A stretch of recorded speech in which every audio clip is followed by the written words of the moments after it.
परळी वैजनाथ बीड अहमदनगर हे रेल्वेचं स्वप्न गेल्या अनेक वर्षापासून आपण पाहतो, परंतु अद्यापही पूर्ण झालेलं नाही। अक्षरशः बीडपर्यंतसुद्धा रेल्वे अद्याप आली नाही। तर असं असतानासुद्धा अंबेजोगाईकरांचं एक स्वप्न होतं की अंबेजोगाईहून बी रेल्वे यावी, पण अद्याप आपल्या झोपलेल्या लोकप्रतिनिधींनी या प्रश्नाकडे बगल दिल्यामुळं अंबाजोगाई येथील सरस्वती गणेश मंडळाच्या माध्यमातून रेल्वेचे एक प्रतिकात्मक स्टेशन निर्माण करण्यात आलेलं आहे। रेल्वेचं एक रिंजन डबा तयार करण्यात आलेला आहे आणि अतिशय सुंदर देखावा या ठिकाणी गुरुवारपेठ या ठिकाणी सरस्वती गणेश मंडळाच्या माध्यमातून दाखविण्यात आलेला आहे। किमान हा देखावा पाहून तरी आपल्या भागातील लोकप्रतिनिधी जे झोपेचं सोंग घेतात किमान ते तरी जागे झाले आणि या मंडळाचा आवाज शासन दरबारी पोहोचण्यासाठी येणाऱ्या काळात तरी प्रयत्न करतील अशी अपेक्षा करायला हरकत नाही। अंबाजोगाई दर्शन बातम्यासाठी सतीश मोरे, गुरुवारपेठ, अंबाजोगाई।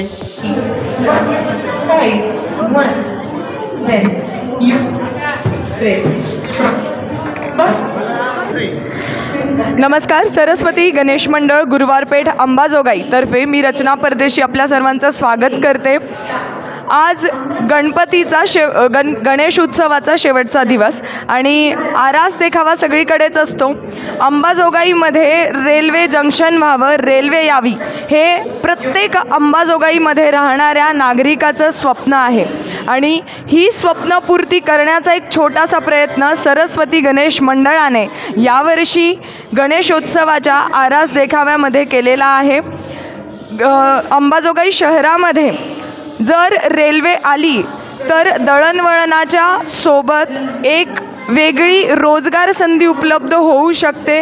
लोकांकडे वेगवेगळ्या नव्या कंपनी यांना येण्यासाठी अंबेजोगाईमध्ये एक खूप चांगलं प्लॅटफॉर्म मिळू शकतं आणि रोजगाराच्या संधीसोबतच अनेक जे विकासाची कामं आहेत आजूबाजूच्या क्षेत्रामध्ये ती होण्यासाठी खूप मोठी मदत होऊ शकते।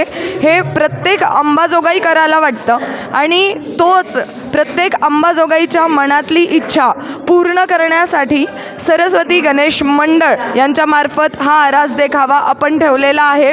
अंबाजोगाईची आपण इथे बघू शकता की संपूर्ण रेल्वे तयार करण्यात आले आहे आणि रेल्वे मुंबईपर्यंत कोणकोणत्या स्टॉपवरती जाऊन थांबेल हे सुद्धा या ठिकाणी मॅप तयार करून अतिशय छोट्या मायन्यूट डिटेल्स टाकून आम्ही हा एक छोटासा प्रयत्न केले आहे, जेणेकरून जे पुढारी आहेत किंवा ज्यांच्या हातामध्ये इथे रेल्वे स्टेशन होण्यासाठी अधिकार आहेत त्या लोकांपर्यंत हा आमचा आवाज जावा आणि दिल्लीपर्यंत अंबाजोगाईच्या प्रत्येक नागरिकाचा आवाज गुंजावा, यासाठी आम्ही हा आरास देखावा आपल्यासमोर सादर करतो आहोत। धन्यवाद।